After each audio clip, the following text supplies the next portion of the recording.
membangun kekuatan dengan, tetapi ternyata tidak bisa karena susupan dari kelompok PKI itu cukup serius. Karena dulu yang membunuh para ulama itu adalah pemuda rakyat PKI. Ketika terjadi serangan balik oleh Banser membunuh orang-orang PKI, maka orang-orang PKI itu tidak semuanya diselesaikan, terutama yang tokoh-tokohnya. Akibatnya tokoh-tokoh PKI masa lalu punya anak, punya cucu, jadi pengurus Banser sekarang. Yang paling fair, yang paling sportif, ya saya tidak akan melakukan pernyataan yang bisa menjadi multitafsir ya, atau disalahpahami, atau mungkin saya salah menyatakan sesuatu.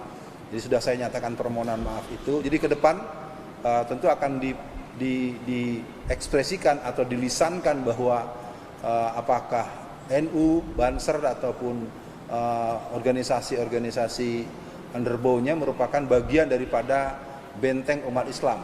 Saya pikir bentuknya adalah hal yang telah dialamatkan sebagai bentuk kekeliruan yang dipersoalkan secara hukum ini tidak boleh lagi terulang baik oleh saya sendiri maupun orang lain, karena pemuda NU, angkatan muda NU adalah orang yang paling berani dan militan dalam menghadapi gerakan PKI. Jadi dari saya mungkin ke depan akan bisa lebih semangat, karena nanti kalau saya ada yang ganggu, saya akan lapor ke sini nih, ini saya diganggu nih sama pemuda PKI ini. Al-Ustadz Pada Tanjung, tentu saja sebagai sesama muslim, sebagai sesama warga bangsa Indonesia, atas permintaan maaf ini tentu kita juga menerima permintaan maaf, karena kita ingin sesungguhnya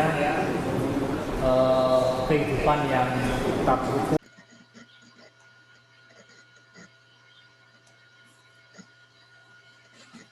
Assalamualaikum warahmatullahi wabarakatuh. Alhamdulillahirabbil alamin. Allahumma shalli ala sayyidina Muhammadin wa ala alihi wa ashabihi ajma'in. Amma ba'du. Saudara-saudara sebangsa dan setanah air di mana saja saudara-saudara berada. Baru-baru ini kita dikejutkan dengan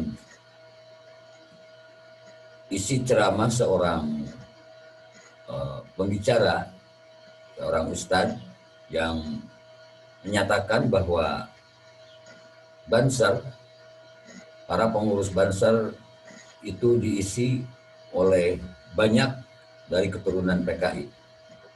Tentu peristiwa ini atau pernyataan ini membuat sahabat-sahabat para pengurus Banser, pemuda Nahdlatul Ulama, merasa keberatan atas pernyataan tersebut, karena pernyataan tersebut tidak didukung dengan fakta dan data, sehingga pernyataan tersebut dikategorikan ke dalam fitnah. Akhirnya kasus tersebut masuk ke ranah hukum,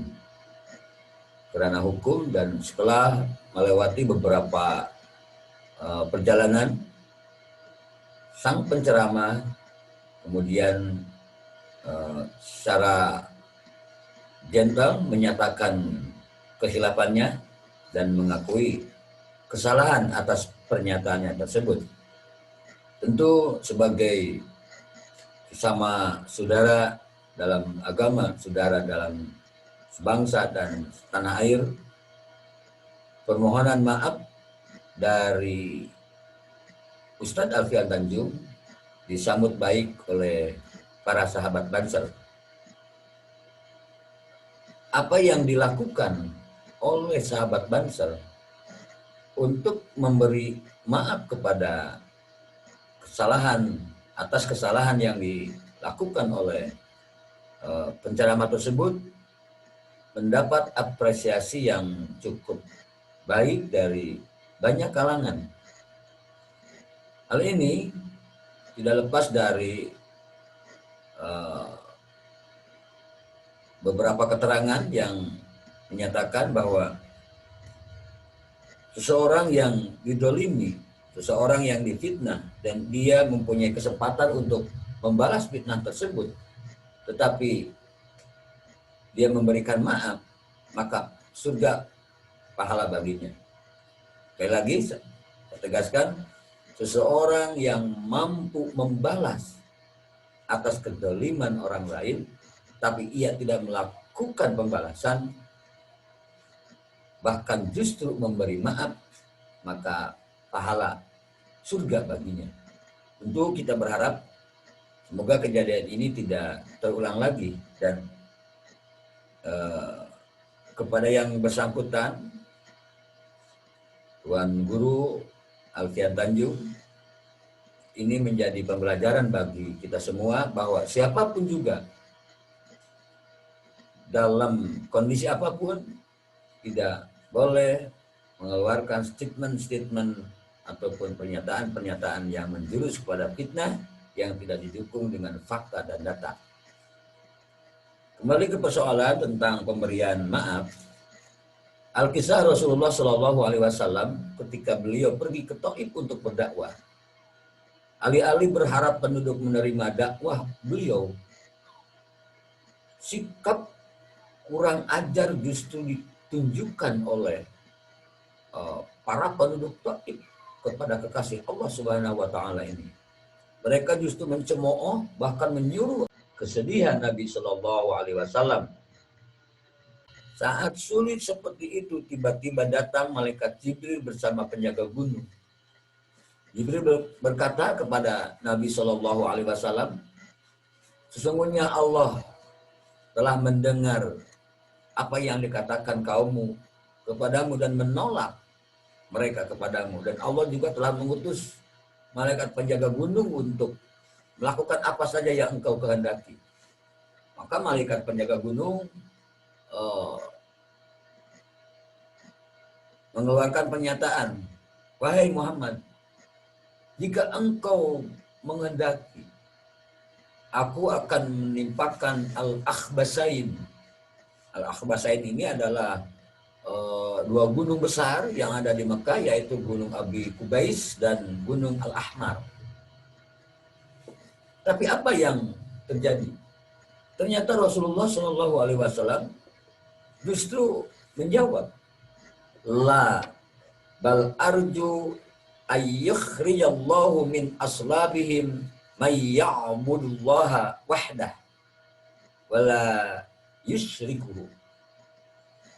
Tidak, aku tidak menghendaki itu. Bahkan aku berharap agar Allah kelak mengeluarkan dari keturunan mereka orang-orang yang menyembah Allah dan tidak menyekutukannya dengan apapun juga.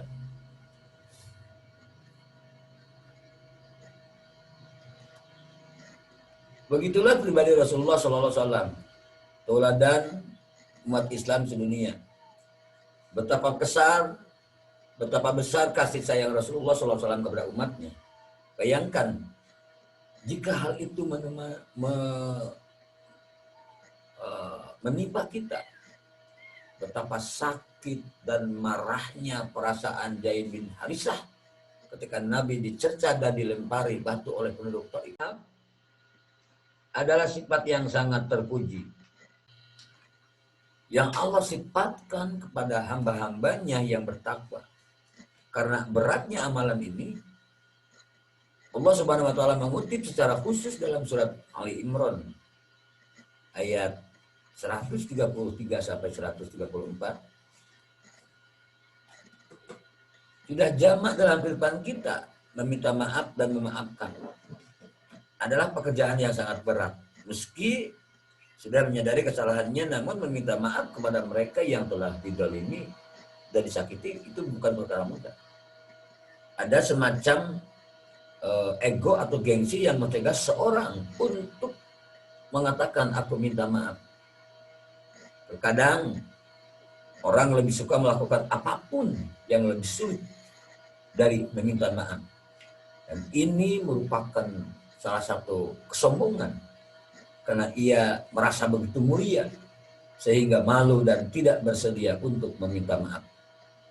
Malah meski bisa menahan sakit akibat kezaliman orang lain, memberi maaf juga bukan perkara yang mudah. Ada semacam rasa sakit yang tergores yang seakan-akan tidak lepas dari ingatan dan akan senantiasa membekas. Dan Islam teaching, Islam mengajarkan kepada kita untuk menjadi pribadi yang berlapang dada dan pemaaf, sebagaimana yang pernah disinggung oleh Rasulullah Shallallahu Alaihi Wasallam bahwa manusia adalah tempat salah dan dosa. Beri maaf atas kesalahan orang lain yang mungkin tidak disengaja, termasuk keutamaan bagi orang yang tersakiti. Rasulullah SAW bersabda, ada 3 golongan yang berani bersumpah. Kekurangan harta karena sedekah dan mengisi bagi seorang pemaaf, melainkan kemuliaan dan seorang bertawadu akan diangkat derajatnya oleh Allah Subhanahu wa taala. Rasulullah menjelaskan bahwa balasan bagi orang yang memaafkan kesalahan orang lain itu adalah surga. Kelak pada hari kiamat ada pemanggil yang menyeru, di manakah orang-orang yang memaafkan orang lain? Kemarilah kepada Rabb kalian dan ambillah pahala kalian. Dan wajib bagi setiap muslim bila suka memaafkan, maka Allah akan mengirimnya ke surga. Islam mengajarkan kepada umatnya bahwa memberi maaf itu tidak menunjukkan bahwa seorang itu lemah atau tidak mampu. Sebab memaafkan orang lain, terutama seorang yang mampu memberikan kemuliaan karena ia belajar dari sifat-sifat Allah. Al-Afu Al-Qadir. Allah yang maha memaafkan dan Allah yang maha berkuasa. Jadi Allah, siapa yang bisa memaafkan di saat dia mampu untuk membalas kedoliman, dia akan meraih surganya Allah. Semoga kita semua termasuk orang-orang yang mampu dan bisa memberi maaf, termasuk juga bisa untuk meminta maaf. Dan mudah-mudahan kita semua dimasukkan ke dalam surganya Allah Subhanahu wa taala. Demikian uraian singkat tentang arti dan nilai dari sebuah kata maaf. Semoga bermanfaat. Wallahul muwaffiq ila aqwamit thoriq. Wassalamualaikum warahmatullahi wabarakatuh.